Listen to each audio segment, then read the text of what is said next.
ഇന്ന് സിമ്പിളായിട്ടുള്ള ഒരു നെയ്ച്ചോറാണ് കേട്ടോ ഉണ്ടാക്കുന്നത്. അതും എൻ്റെ രീതിയിൽ തന്നെയാണ് ഞാൻ ഉണ്ടാക്കുന്നത്. ആദ്യം തന്നെ അതിന് വേണ്ടിയിട്ടുള്ള ഉള്ളി, ക്യാരറ്റ്, പച്ചക്കറികളൊക്കെ എടുക്കുന്നുണ്ട്. അത് നന്നാക്കി തരാൻ വേണ്ടി ഞാൻ എൻ്റെ മോളോട് പറഞ്ഞിട്ടുണ്ട് കേട്ടോ.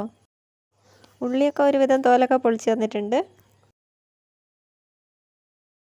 ആ ഉള്ളിയും ക്യാരറ്റും പച്ചമുളകും എല്ലാം ഞാൻ അരിഞ്ഞെടുത്തിട്ടുണ്ട്. അരിഞ്ഞു വെച്ച ഉള്ളിയിൽ നിന്ന് കുറച്ചെടുത്ത് പാനിലേക്ക് വറക്കാൻ വെച്ചിട്ടുണ്ട്. അതൊന്ന് വറുത്ത് കോരിയെടുക്കണം. ഉള്ളി വറുത്ത് കോരിയെടുത്ത് വെച്ചിട്ടുണ്ട്. അതിനുശേഷം അരി കഴുകാനാണ് പോയിട്ടുള്ളത്.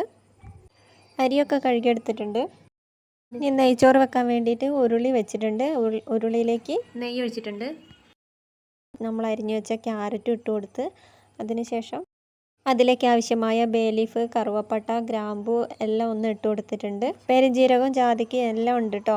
അതിനുശേഷം അതിലേക്ക് കുറച്ച് പാകത്തിനുള്ള വെള്ളം ഒഴിച്ചു കൊടുത്തിട്ടുണ്ട്. പാകത്തിനുള്ള ഉപ്പും കൂടെ ഇട്ട് കൊടുത്തിട്ടുണ്ട്. വെള്ളം ഒന്ന് തിളച്ച് വന്നപ്പോൾ നമ്മൾ അതിലേക്ക് അരി ഇട്ട് കൊടുത്തിട്ടുണ്ട്. പിന്നെ അടച്ചു വെച്ച് വേവിക്കാൻ വെച്ചു. കുറച്ച് കഴിഞ്ഞ് നോക്കുമ്പോൾ നന്നായി വന്നിട്ടുണ്ടായിരുന്നു. അതിലേക്ക് കുറച്ച് നെയ്യും കൂടെ ഇട്ട് കൊടുത്തു. അപ്പോൾ നമ്മുടെ ചോറ് റെഡി ആയിട്ടുണ്ട്. അതിലേക്ക് നേരത്തെ വറുത്ത് വെച്ചിട്ടുള്ള ഉള്ളി ഒന്ന് തൂവി കൊടുത്തിട്ടുണ്ട്. കശുവണ്ടി, മുന്തിരിയൊക്കെ നെയ്യിൽ വറുത്ത് കോരി അതിലേക്ക് ഇട്ട് കൊടുത്തിട്ടുണ്ട്. ചിക്കൻ നേരത്തെ തന്നെ കഴുകി വൃത്തിയാക്കി വെച്ചിട്ടുണ്ടായിരുന്നു. അതിന് കുറച്ചെടുത്ത് വറക്കാനും കറി വെക്കാനും മാറ്റി വെച്ചിട്ടുണ്ട്. വറക്കാൻ ആവശ്യമായ ചിക്കനിലേക്ക് ഉപ്പ്, മഞ്ഞൾപ്പൊടി, മല്ലിപ്പൊടി, ചിക്കൻ മസാല, മുളക് പൊടി എല്ലാം കൂടെ ഇട്ട് നന്നായി ഒന്ന് യോജിപ്പിച്ച് വെച്ചിട്ടുണ്ടായിരുന്നു. അതെടുത്തിട്ട് നമുക്ക് വറുത്തെടുക്കാം.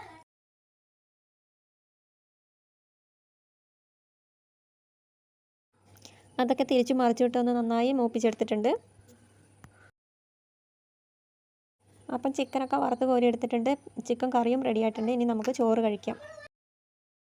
അടപ്പ് തുറന്നപ്പോഴത്തേക്ക് നല്ല സ്മെല്ലുണ്ടായിരുന്നു. പിന്നെ എത്രയും പെട്ടെന്ന് കഴിക്കാൻ പോയി കേട്ടോ. അപ്പോൾ ഒരു പ്ലേറ്റ് എടുത്തിട്ടുണ്ട്. അതിലേക്ക് നെയ്ച്ചോറ് വിളമ്പി എടുത്തിട്ടുണ്ട്. അതിലേക്ക് കുറച്ച് ചിക്കൻ കറിയും 2 കഷ്ണം വറുത്തതും അച്ചാറും മോരും എല്ലാം കൂടി എടുത്തിട്ടുണ്ട്. അപ്പം ഞങ്ങളെല്ലാവരും കൂടി ഇരുന്ന് കഴിച്ചു കേട്ടോ. നല്ല ടേസ്റ്റ് ഉണ്ടായിരുന്നു കേട്ടോ. എല്ലാവരും ഒന്ന് ട്രൈ ചെയ്ത് നോക്കണം കേട്ടോ. അപ്പോൾ ഇന്നത്തെ വീഡിയോ ഇത്രയേ ഉള്ളൂ. എല്ലാവർക്കും ഇഷ്ടപ്പെട്ടാൽ ലൈക്ക് ചെയ്യാനും സബ്സ്ക്രൈബ് ചെയ്യാനും ഷെയർ ചെയ്യാനും മറക്കല്ലേ.